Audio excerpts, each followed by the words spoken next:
ओम सोमरूपाय विद्महे गणेशाय धीमहि तन्नो सोमः प्रचोदयात्।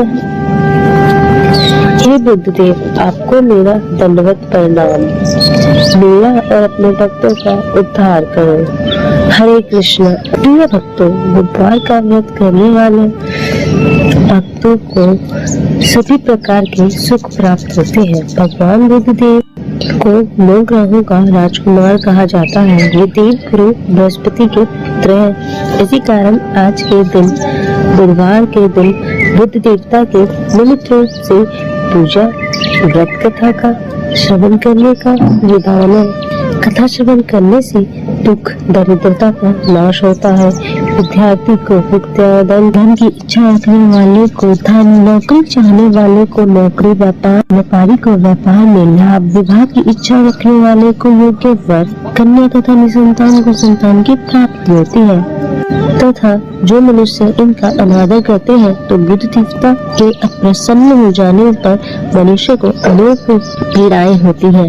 सभी उपद्रव के समाधान के लिए बुद्ध देवता की पूजा प्रत्येक बुधवार के दिन करनी चाहिए। और जो व्यक्ति उनकी कथाओं का श्रवण करता है, उन्हें कथा को त्याग कर बीच में ही अन्य कार्य नहीं करने चाहिए। इससे उन्हें दोष लगता है।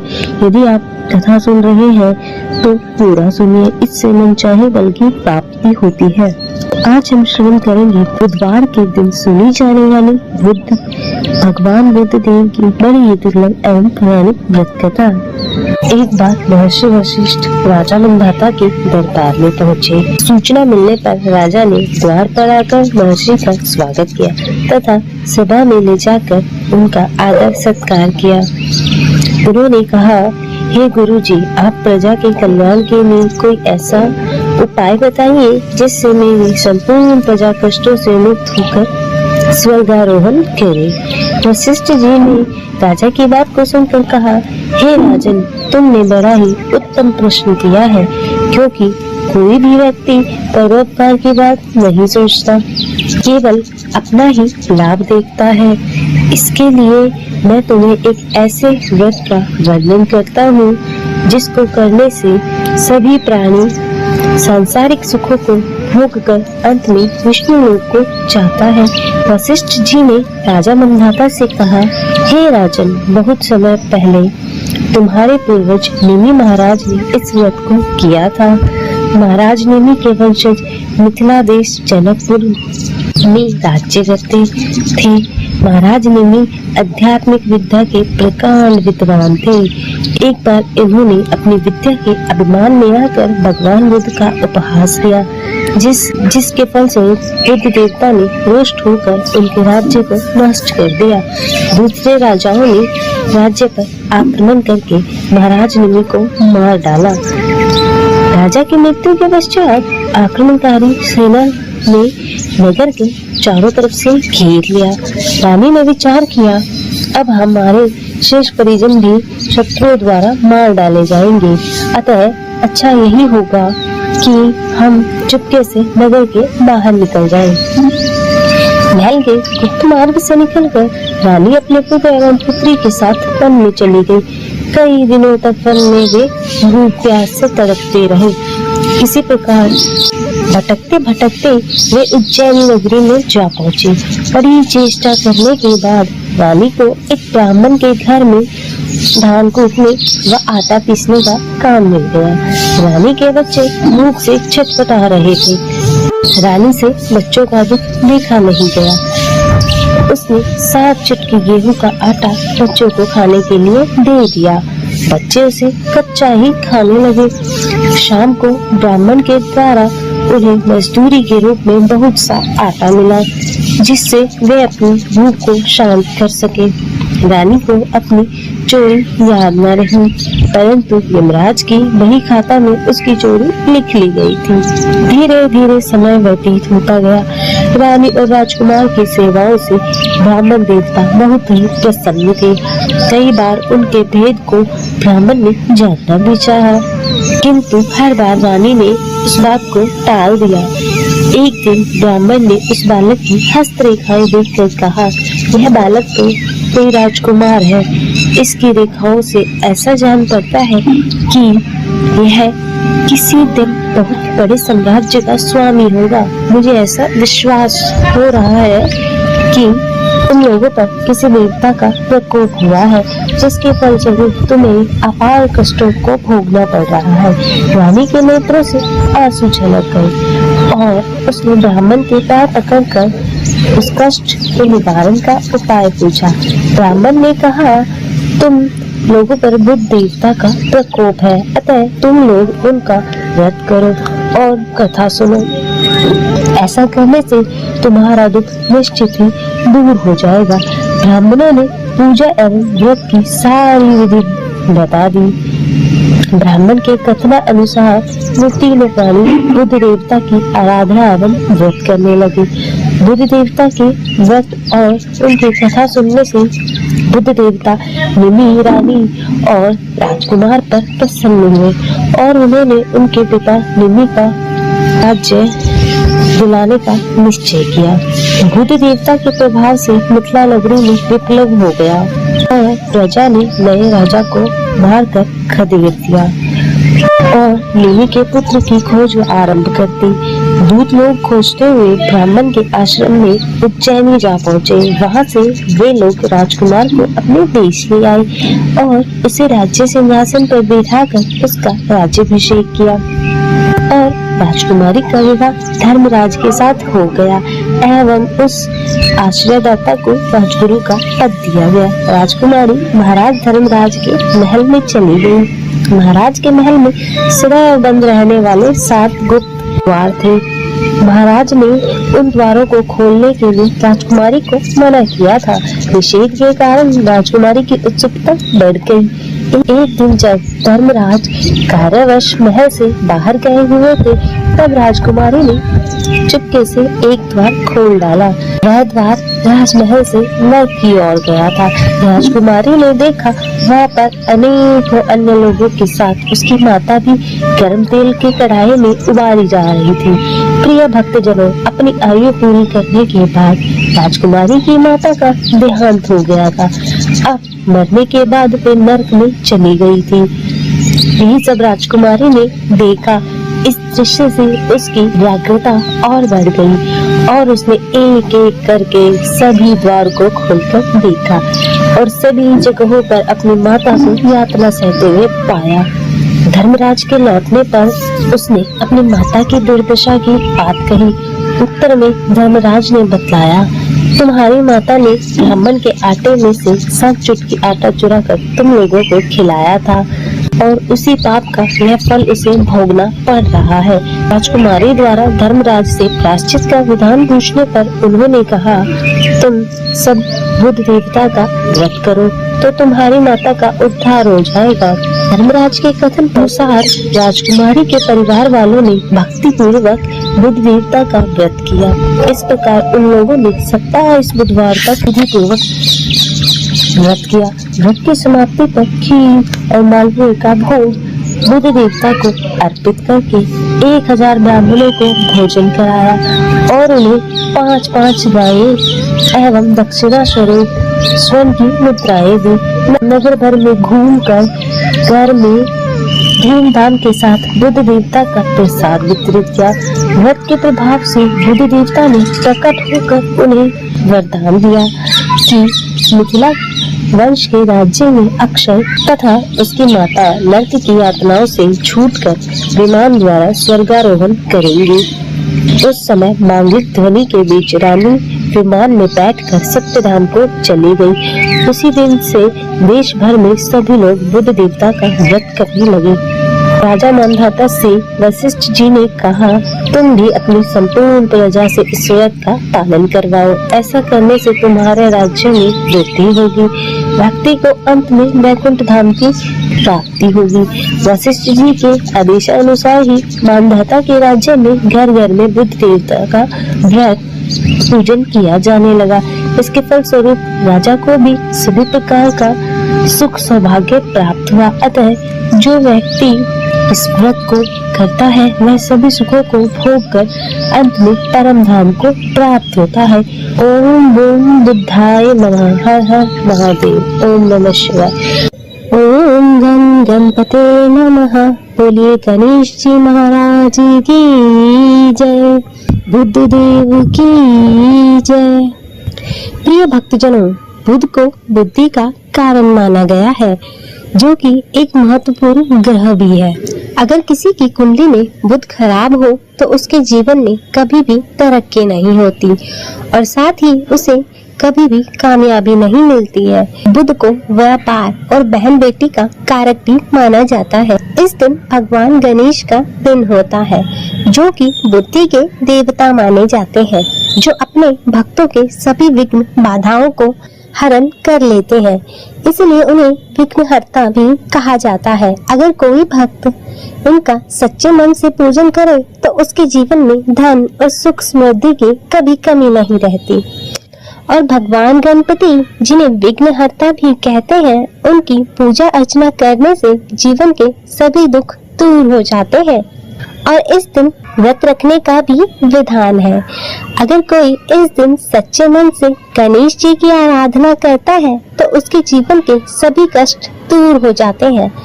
तो प्रिय भक्तों, आज हम इस वीडियो में बुधवार की व्रत कथा सुनेंगे। इस कथा को सुनिए अथवा पाठ करने मात्र से ही आपके जीवन में धन, बल, बुद्धि, विद्या की वृद्धि होती है तथा आने वाले सभी संकटों का नाश हो जाता है। तो आइए श्रवण करते हैं। इससे पहले आप सभी प्रेम से बोलिए श्री गणेश जी महाराज की जय।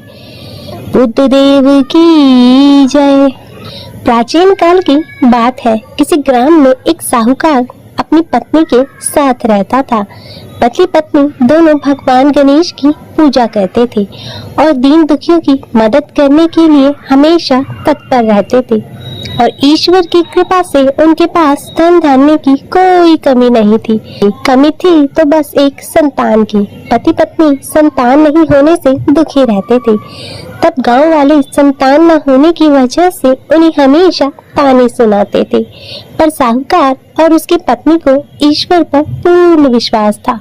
ईश्वर ने जरूर कुछ अच्छा सोचकर रखा होगा हमारे लिए, ऐसा सोचा करते थे। एक बार वह पति पत्नी मंदिर में भगवान गणेश जी के दर्शन और पूजा अर्चना करने गए और जब वे पूजा करके बाहर आए तो उन्होंने देखा कि एक बालक मंदिर की सीढ़ियों पर बैठकर रो रहा है और उसके पास किसी को ना देखकर पति पत्नी दोनों बालक के पास गए और बालक को शांत कराया और उसके माता पिता को ढूंढने लगे। और जब उस बालक के माता पिता पति पत्नी को नहीं मिले तो वे दोनों उस बच्चे को मंदिर के पुजारी के पास ले गए और उन्होंने पुजारी से बोला कि यह बच्चा हमें रोते हुए मंदिर के बाहर मिला है, क्या आप इसके माता पिता को जानते हैं? तब पुजारी ने कहा नहीं, और अब पति पत्नी दोनों पुजारी तीनों लोग बालक के माता पिता को ढूंढने में लग गए। काफी देर ढूंढने के बाद बच्चे के माता पिता नहीं मिले। तब पुजारी ने साहूकार और उसकी पत्नी को कहा कि आप इस बालक को अपने घर ले जाइए। अगर इसके माता पिता इसे ढूंढते हुए आए तो मैं उन्हें लेकर आपके घर आ जाऊंगा। तब साहूकार और उसकी पत्नी बच्चे को लेकर अपने घर चले गए। काफी समय बीत गया और बालक के असली माता पिता का कोई पता नहीं चला, तो उन्होंने गांव के सरपंच से अनुमति लेकर बच्चे को गोद ले लिया और उस नन्हे से बालक का नाम गणेश रख दिया। और कुछ दिन बाद गांव में एक पति पत्नी आए जो कि चोर थे और गांव में जाकर उन्हें पता चला कि गांव में सबसे ज्यादा धनी व्यक्ति साहूकार है जिसकी कोई संतान नहीं है और उन्होंने एक बच्चे को गोद लिया है जिसके माता पिता का कोई अता पता नहीं है। और वे दोनों चोर पति पत्नी अब विचार करने लगे कि साहूकार को कैसे लूटा जाए। उन्होंने योजना बनाई कि वे दोनों बच्चे के असली माता पिता बनकर उनके पास जाएंगे और योजना बनाकर पति पत्नी दोनों मंदिर में जाकर बैठकर रोने लगे। उन्हें रोता देखकर मंदिर के पुजारी आए और उनके रोने का कारण पूछने लगे। पति पत्नी ने बताया कि आज से 4 साल पहले इसी मंदिर में हमारा बच्चा खो गया था। उसे ही याद करके हम रो रहे हैं और तब से हम अपने बच्चे को अलग अलग जगह पर खोज रहे हैं, पर वह हमें कहीं नहीं मिला। तब पुजारी ने बोला, एक बालक है जो उन्हें 4 साल पहले मंदिर की सीढ़ियों पर मिला था। शायद वह आपका ही पुत्र है। वह बालक गांव के साहूकार के घर पर है। आप लोग मेरे साथ चलिए, मैं आपसे आपके पुत्र को मिलवा देता हूँ। और इतना कहकर पुजारी उन दोनों पति पत्नी को लेकर साहूकार के घर की ओर चल दिया। वहां जाकर पुजारी ने साहूकार को बताया कि गणेश के असली माता पिता मिल गए हैं और वह गणेश को लेने आए हैं। और यह सुनते ही साहूकार और उसकी पत्नी दोनों बहुत ही दुखी हुए, लेकिन वे दोनों गणेश को उसके असली माता पिता को सौंपने के लिए तैयार हो गए। और शाम का वक्त था। साहूकार ने उन दोनों पति पत्नी से बोला कि आज आप लोग विश्राम करें और कल प्रातः काल होते ही निकल जाइएगा।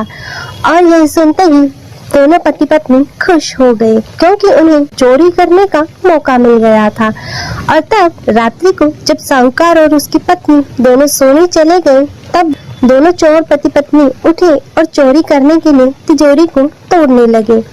और आवाज सुनकर घर का नौकर जाग गया और उसने जाकर देखा तो ये वही दोनों पति पत्नी थे जो खुद को गणेश का असली माता पिता बता रहे थे। तब नौकर ने कमरे का दरवाजा बाहर से बंद कर दिया और तेजी से मालिक को बुलाने लगा। और आवाज सुनकर साहूकार और उसकी पत्नी दौड़ते हुए आए और चिल्लाने का कारण पूछने लगे। तब नौकर ने बताया कि यह दोनों पति पत्नी तिजोरी से चोरी कर रहे हैं। और यह सब देखकर वे समझ गए कि यह दोनों गणेश के माता पिता नहीं है, बल्कि चोर है। साहूकार ने गणेश को देने से मना कर दिया और बोले कि चले जाओ यहाँ से। पर उन दोनों धोखेबाज पति पत्नी ने निर्णय किया कि अब वो गणेश को अपने साथ लेकर ही जाएंगे। तब पति पत्नी दोनों गांव के सरपंच के पास गए और बोले, साहूकार उनके पुत्र को वापस नहीं दे रहा है। तब सरपंच ने साहूकार और उसके पत्नी को गणेश को साथ लेकर सरपंच के सामने प्रस्तुत होने की सूचना भेजी और साहूकार अपनी पत्नी और गणेश को लेकर आ गए। तब सरपंच ने भी फैसला किया कि साहूकार की पत्नी तथा दूसरी औरत जो गणेश को अपना पुत्र बोल रही थी, उन्हें सूर्य देवता के सामने अपना आंचल फैलाकर खड़ी हो जाना है और जिसके भी आंचल से गणेश के मुंह में दूध जाएगा, गणेश उसका ही पुत्र कहलाएगा। तब दोनों स्त्री अपना आंचल सूर्य देवता के सामने फैलाकर खड़ी हो गई और प्रार्थना करने लगी। तब भगवान गणेश जी के आशीर्वाद से साहूकार की पत्नी के आंचल से दूध की धारा गणेश के मुंह में आ गई। और यह देखकर साहूकार और उसकी पत्नी दोनों बहुत खुश हुए और सरपंच ने गणेश को साहूकार को सौंप दिया। और वहाँ खड़े सभी लोग भगवान गणेश जी की जय जयकार करने लगे। अतः हे गणेश भगवान जी, जैसे कृपा आपने साहूकार और उसकी पत्नी पर की, वैसे ही कृपा इस कथा को कहते सुनते हुंकारा भरते सभी पर बनाए रखना। तो सभी प्रेम से बोलिए गणेश जी महाराज की जय, गणपति बप्पा मोरया। तो आइए सुनते हैं दूतवार व्रत की एक और कथा। उससे पहले आप सभी भक्तजन प्रेम से बोलिए श्री गणेश जी महाराज की जय, बुद्ध देव की जय। प्राचीन काल की बात है। समतापुर नगर में मधुसूदन नामक का एक व्यक्ति रहता था। वह बहुत ही धनवान था।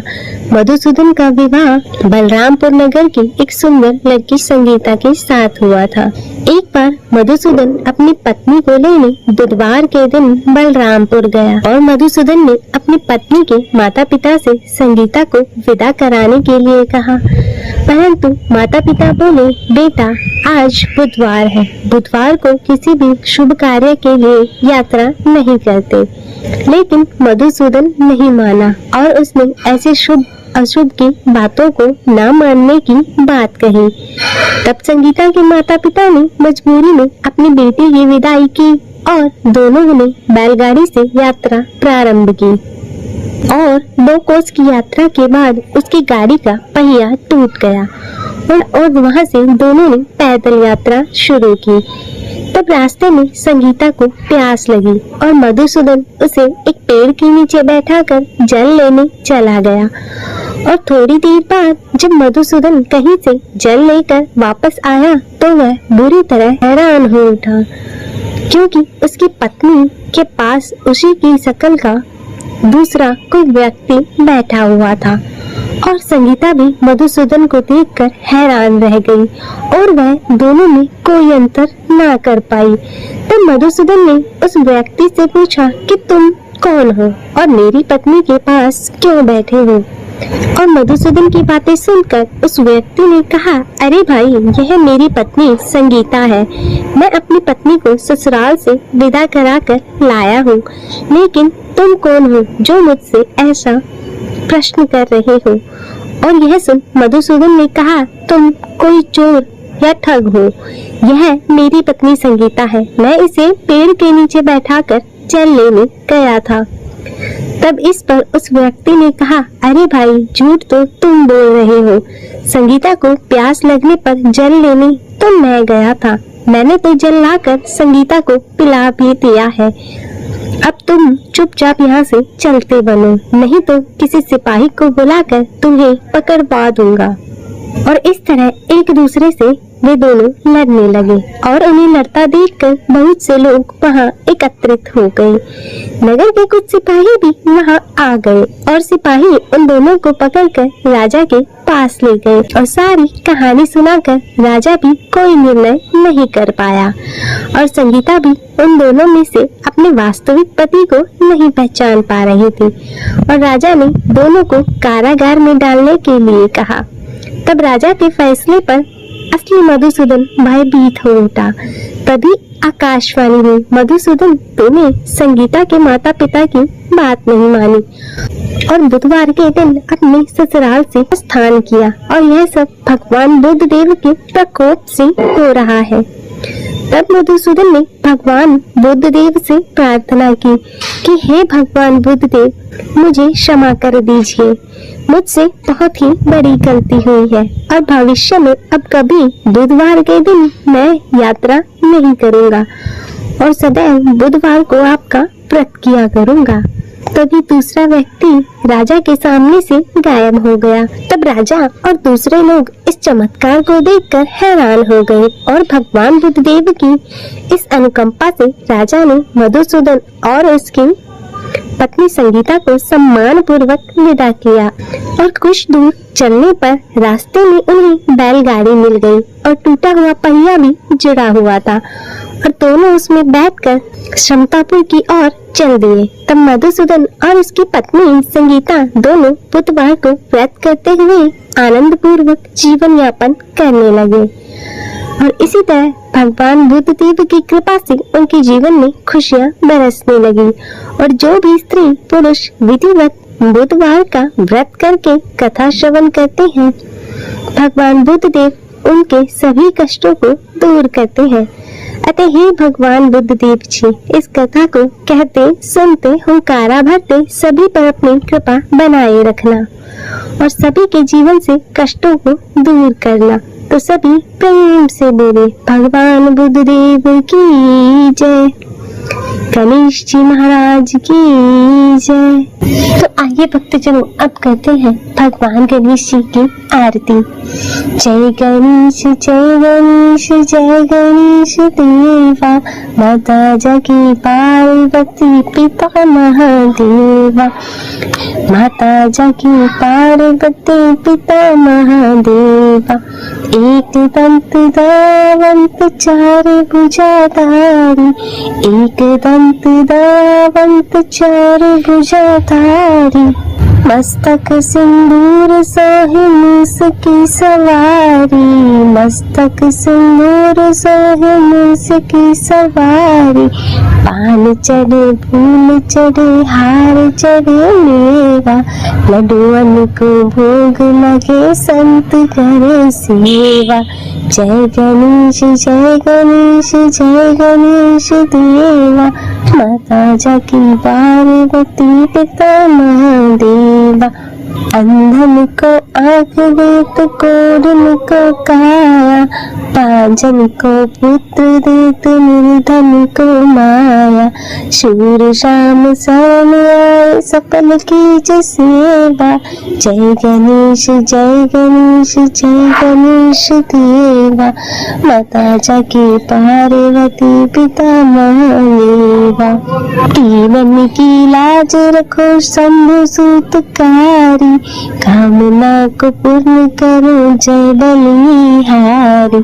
जय गणेश जय गणेश जय गणेश देवा, माता जाकी पार्वती पिता महादेवा। गणपति बप्पा मोरया। प्रिय भक्तजनों, मैं उम्मीद करती हूँ कि आपको आज की यह कथा पसंद आई होगी।